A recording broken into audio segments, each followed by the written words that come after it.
Welcome to the Baton Twirling podcast, a show about all things baton twirling, from the latest news to interviews with world champions and connections made along the way. I am your host, Sarah Rudine.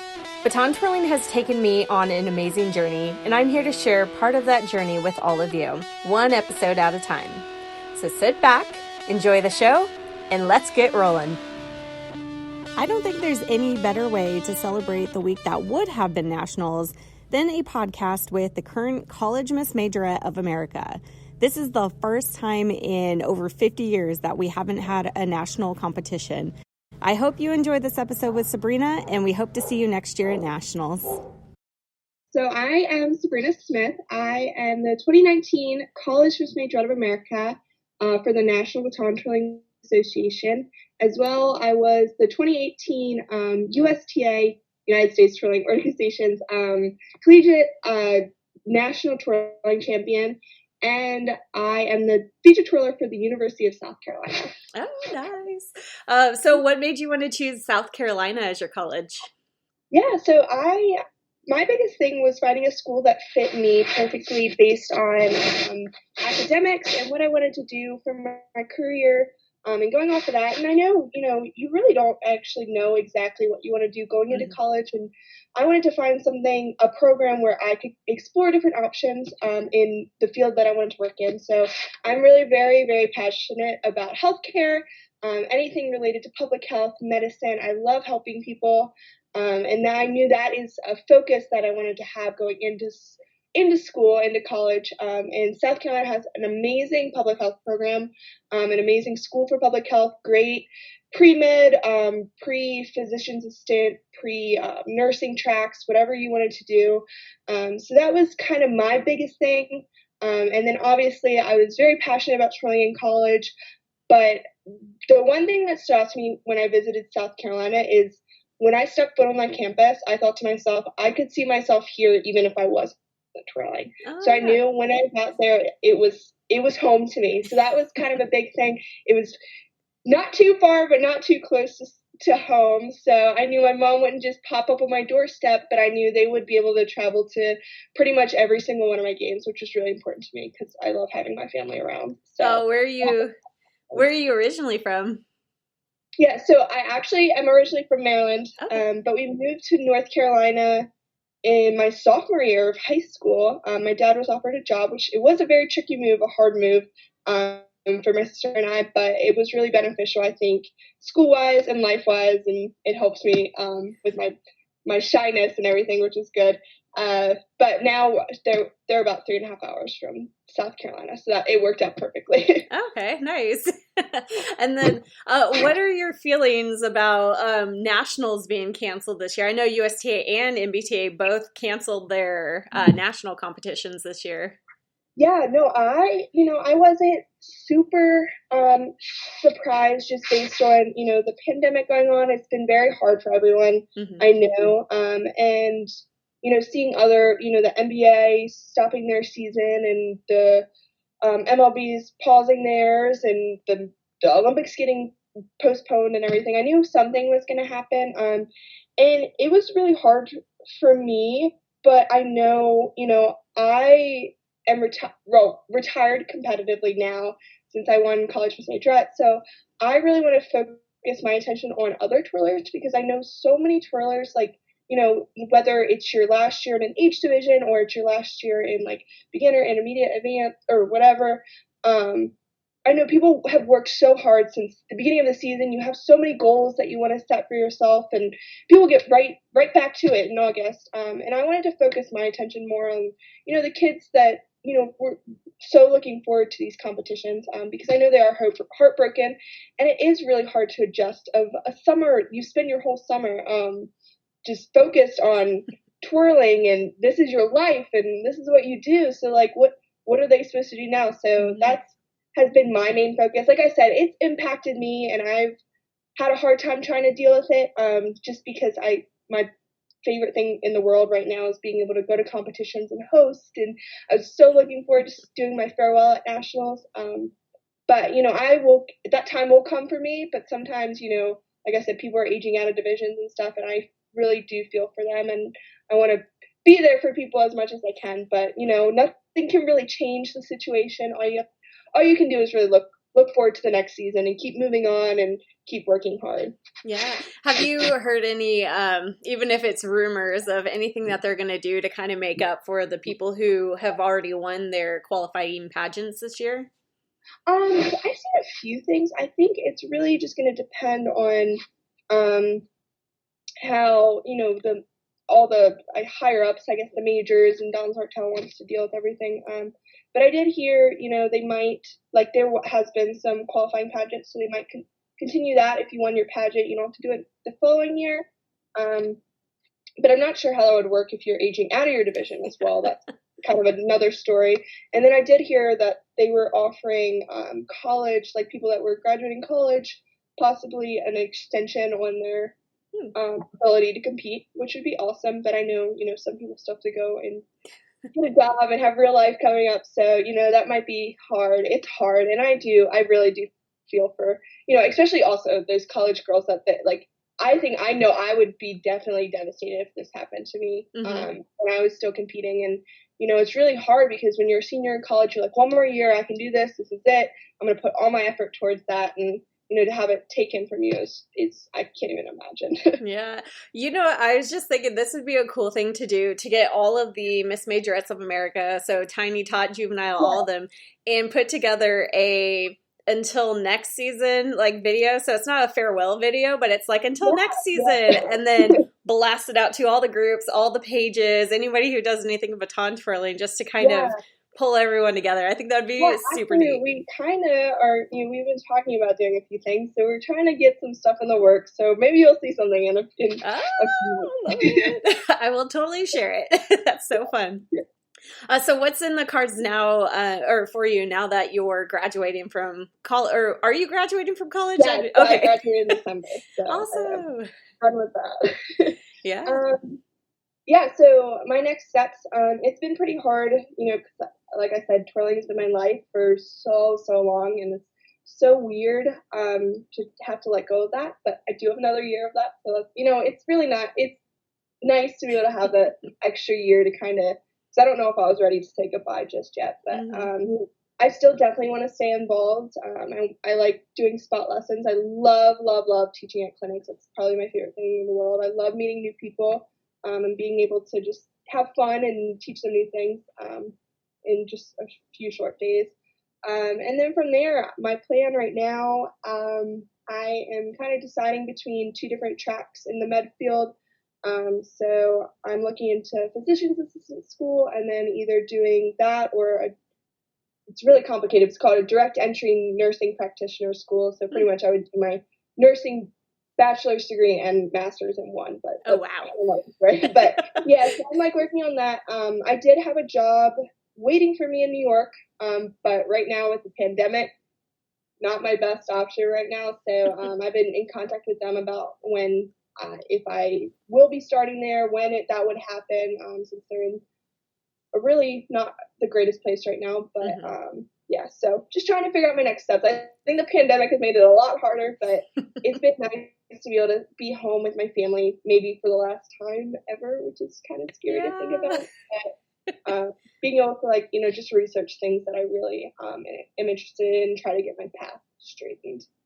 Do you think you'll teach baton twirling while you're doing that at the same time? I know it's a lot. But... So I always get this question, and I'm not sure. I don't know if I, during this, if I really want consistent students. But, if it happens, it happens. If not, it doesn't. I'm not really, I don't have any plans for anything. And like I said, I love teaching. I've had so much fun doing online lessons with so many people. But like I said, I don't really know. I don't know going into it if I'm going to have the time for it. So I guess it'll kind of just be weighing the options and trying to make the time for it. But like I said, I still want to be involved, but it just will have to depend on how much. Yeah, that's great. I'm starting a membership group right now, and it's helping people who are transitioning. So just like what you're saying, it's kind of I don't know what I want to do, but this is kind of what I want to do.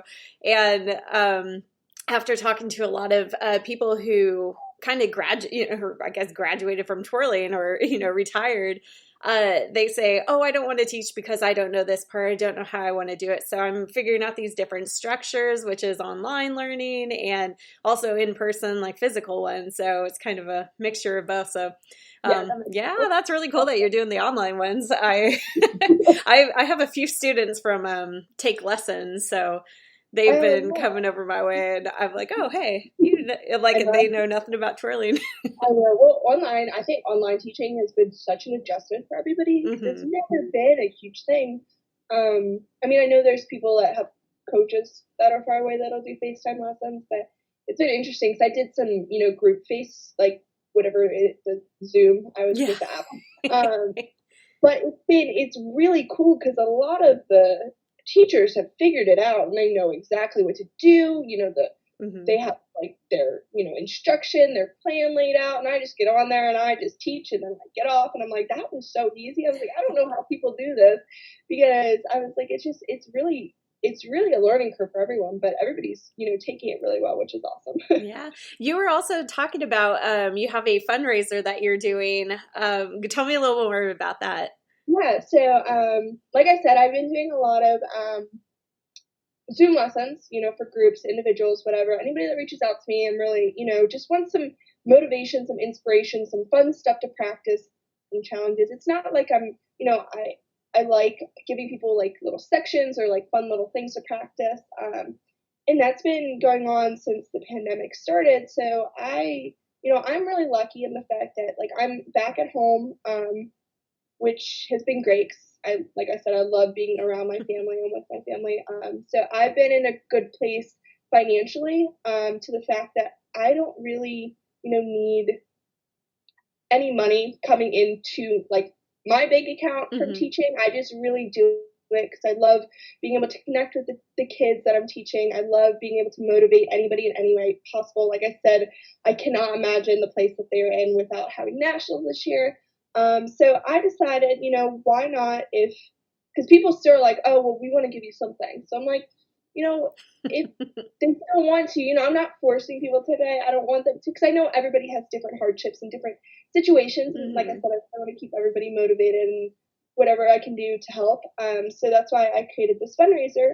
All my money that I make or whatever, goes towards the Children's Miracle Network hospitals. So whenever I teach someone, they can decide to donate how much or how little they want. It's all up to them. To any hospital that's in the Children's Miracle Network. So I have a link that you just go on, and if you like go on and donate $10, you can actually pick even the hospital that's closest to you. So like I can go on there and like do one that's in North Carolina that I'm interested in, but all the money goes to that hospital and goes towards the COVID-19 relief fund. So it goes to all the kids, which I thought was, something that I'm really passionate about is the Children's Miracle Network. And I was involved in Dance Marathon in college, which directly relates to that. And I really was super passionate. I volunteered at the Children's Hospital at the time in college. So as I said, if people are interested in, giving money to me for helping their kids, I want it to go towards something that I can help other people with, because like I said, I'm in a good position right now that I don't need any of that. So I want other people that really need it to have it. Oh, that's awesome. I'll post the link in the blog post that's along with this episode, and then on the Facebook page, on the Baton Twirling Podcast Facebook page. So I'll make sure everyone can find you, and if they want to reach out for lessons too, that'd be I'm gonna like overload you with lessons, but well, what's some advice that you would give to the younger generation of twirlers, the ones who are coming up and now through this completely new world of baton twirling? Yeah. That's something I like to focus on a lot, because like our the generation coming up, that's that's our future. That's where baton twirling is going to lead us. But the advice I always like to give is just stay true to who you are. You don't need to change to be, elite in the twirling world, or you don't need to change who you are for anybody.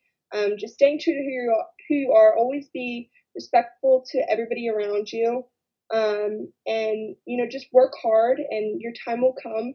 like I said, I always tell everybody it's so funny because I've dreamt of winning college, not even just college, I say dreamt, but, everybody's in MBTA, you sit there and watch the farewells and you're like, I want to do that one day. I want to win Miss Majorette of America one day. And that has been my dream since my sister and I used to play Miss Majorette of America in the foyer at home. And, it took me 22 years to get a title that I feel like I worked my whole life for. This is the one thing that I really, really wanted.